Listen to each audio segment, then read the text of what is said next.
Bismillahirrahmanirrahim. Assalamualaikum warahmatullahi wabarakatuh. Selamat pagi murid-murid semua. Gimana kabarnya hari ini? Alhamdulillah sehat. Semoga kita selalu diberi kesehatan dan keselamatan oleh Allah Subhanahu wa Ta'ala.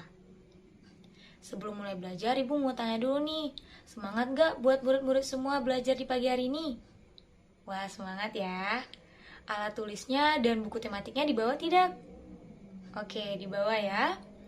Jadi, pada pagi hari ini kita akan membahas tentang tema 2, udara bersih bagi kesehatan, subtema 1, cara tubuh mengolah udara bersih pada pembelajaran 1. Adapun tujuan pembelajaran kita pada hari ini, yaitu yang pertama, peserta didik dapat menyebutkan informasi terkait pertanyaan siapa, di mana, apa, dan kapan.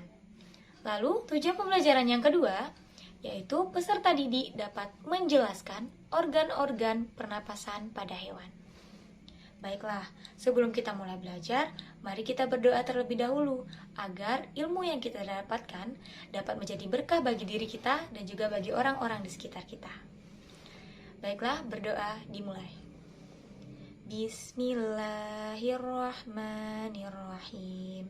Raditu billahi rabbah wa bil islami dinah wa bi Muhammadin nabiyya wa rasulah. Rabbi zidni ilma warzuqni fahma. Amin ya rabbal alamin. Baiklah, sekarang Ibu akan mengecek presensi dan kehadiran kalian pada pagi hari ini. Adit, hadir. Cika, hadir. Chelsea, hadir. Mario, hadir. Musa, hadir. Tio, hadir. Zaki, hadir. Baiklah, semuanya hadir dan dapat belajar di sekolah pada hari ini. Untuk selanjutnya, Ibu mau cek dulu nih semangat murid-murid Ibu. Semuanya pada semangat gak sih sebenarnya? Oh, sepertinya semangat ya. Tapi Ibu mau cek dengan tepuk semangat nih. Masih ingat gak tepuk semangat yang Ibu ajarkan di pertemuan sebelumnya? Oke, masih ingat ya. Ayo kita lakukan tepuk semangat ini bersama-sama. 1, 2, 3. Tepuk semangat. Semangat. Satu kali lagi ya. Tepuk semangat. Semangat.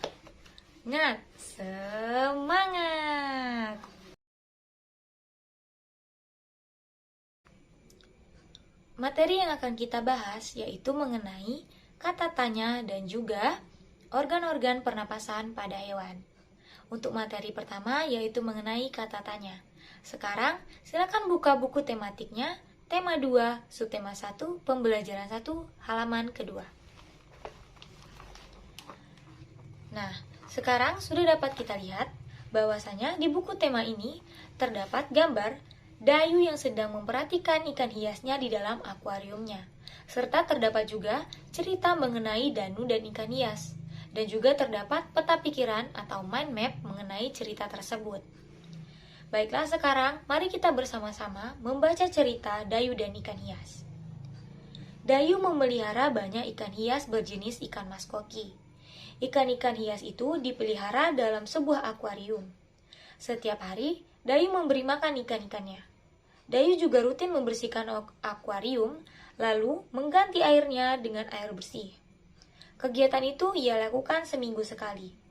Dayu senang melihat ikan-ikan di dalam akuarium berenang ke sana kemari. Dayu memperhatikan saat mulut ikan-ikan itu terbuka dan menutup. Seolah-olah ikan-ikan itu selalu menelan air. Dayu bertanya-tanya, apa yang dilakukan ikan-ikan itu? Nah, sekarang setelah membaca cerita tersebut, mari kita melihat ke dalam peta pikiran atau mind map. Di dalam peta pikiran, terdapat beberapa pertanyaan yang menggunakan kata tanya siapa, kapan, di mana, dan apa. Sekarang, mari kita sama-sama menjawab pertanyaan-pertanyaan yang terdapat di dalam peta pikiran. Untuk pertanyaan pertama, siapa yang memelihara ikan hias? Ya, benar sekali. Jawabannya adalah Dayu. Pertanyaan kedua, kapan ikan hias itu diberi makan? Ya, benar. Setiap hari. Untuk pertanyaan ketiga, apa nama jenis ikan hias yang dipelihara? Ya, benar sekali. Jawabannya adalah ikan mas koki. Dan untuk pertanyaan terakhir, di mana ikan hias itu dipelihara? Ya, benar sekali. Jawabannya di akuarium. Nah, untuk materi selanjutnya, kita akan membahas mengenai organ-organ pernapasan pada hewan. Organ-organ pernapasan pada hewan itu terbagi menjadi beberapa. Yang pertama yaitu ada pernapasan pada cacing tanah. Cacing bernapas melalui permukaan kulit. Kulit cacing selalu basah dan berlendir untuk memudahkan penyerapan oksigen dari udara.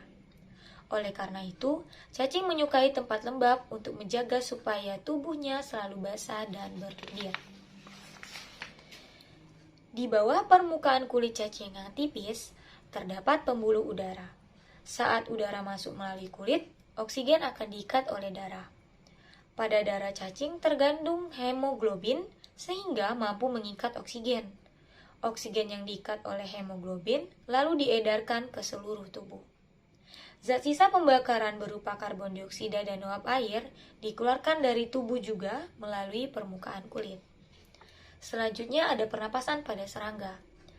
Alat pernapasan serangga berupa trakea, yaitu sistem tabung yang memiliki banyak percabangan di dalam tubuh. Percabangan trakea disebut trakeola. Trakea mengedarkan oksigen langsung ke semua sel tubuh dan organ, serta menyerap karbon dioksida dari semua sel tubuh untuk dibuang. Udara memasuki trakea melalui pori-pori kecil di permukaan tubuh serangga yang disebut spirakel.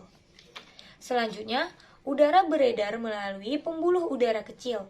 Sel-sel tubuh mengambil oksigen langsung dari pembuluh udara kecil itu. Karbon dioksida dari sel akan mengalir ke trakeola lalu dibuang melalui lubang spirakel. Selanjutnya ada pernapasan pada ikan. Ikan bernapas dengan organ khusus mirip saringan yang disebut insang. Insang berbentuk lembaran tipis berwarna merah muda dan selalu lembab. Insang terdapat tepat di belakang rongga mulut pada kedua sisi kepala ikan. Biasanya, insang dilindungi oleh selaput atau rangka yang disebut tutup insang atau operkulum. Di balik tutup insang ini, terdapat 4 deret insang yang saling tumpang tindih. Pada insang, terdapat pembuluh darah halus. Pembuluh darah itu dapat menyerap oksigen yang terkandung dalam air dan melepaskan karbon dioksida dari darah. Insang juga berfungsi sebagai alat pengeluaran garam-garam dan sebagai penyaring makanan. Proses pernapasan ikan terjadi dengan cara membuka dan menutupnya mulut bergantian dengan membuka dan menutupnya insang. Proses pernapasan ikan terdiri dari 2 tahapan, yaitu inspirasi dan ekspirasi. Tahapan inspirasi yaitu mulut ikan membuka dan tutup insang menutup, sehingga air masuk ke dalam rongga mulut. Sedangkan tahapan ekspirasi yaitu mulut ikan menutup dan tutup insang membuka, sehingga air mengalir keluar dan terjadi pertukaran gas. Nah, dapat kita lihat bahwasanya terdapat tahapan inspirasi dan ekspirasi pada pernapasan ikan. Lalu untuk pernapasan selanjutnya yaitu pernapasan amfibi. Hewan amfibi adalah hewan yang dapat hidup di darat dan di air. Salah satu contoh hewan amfibi adalah katak. Saat masih berupa kecebong, katak hidup di dalam air dan bernapas menggunakan insang. Insang kecebong terletak di luar tubuhnya dan terdiri atas lembaran-lembaran kulit halus mengandung kapiler darah. Setelah menjadi katak muda, insang mulai menyusut dan paru-paru mulai berfungsi.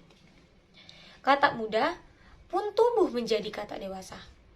Katak-katak dewasa bernapas menggunakan paru-paru dan permukaan kulit. Permukaan kulit katak yang selalu basah memudahkan dalam penyerapan oksigen dan dari udara. Selanjutnya, yaitu pernapasan pada reptil. Hewan yang termasuk jenis reptil diantaranya ular, kadal, cicak, buaya, dan biawak. Reptil bernapas menggunakan paru-paru. Udara masuk melalui hidung lalu ke pangkal lalu ke batang tenggorokan, lalu ke paru-paru. Paru-paru reptil terletak di dalam rongga dada dan dilindungi oleh tulang rusuk. Pada reptil yang sering berkubang di air seperti buaya, lubang hidungnya dapat ditutup selama menyelam. Dengan begitu, air tidak akan masuk ke dalam paru-paru. Selanjutnya, pernapasan pada burung. Burung bernapas dengan sepasang paru-paru dan kantong udara. Burung menghirup udara sebanyak-banyaknya saat tidak terbang. Sebaliknya, saat terbang, burung tidak menghirup udara. Udara dihembuskan dari kantong udara ke paru-paru. Kantong udara berfungsi sebagai tempat menyimpan udara. Saat tidak terbang, burung menghirup udara sebanyak-banyaknya. Udara yang dihirup itu kemudian disimpan dalam kantung udara. Saat terbang, burung tidak menghirup udara, melainkan mengambil dari kantong udara. Dan untuk pernafasan terakhir yaitu pada pernafasan hewan mamalia. Mamalia adalah jenis hewan yang menyusui anaknya. Ada dua jenis mamalia, yaitu mamalia darat dan mamalia air.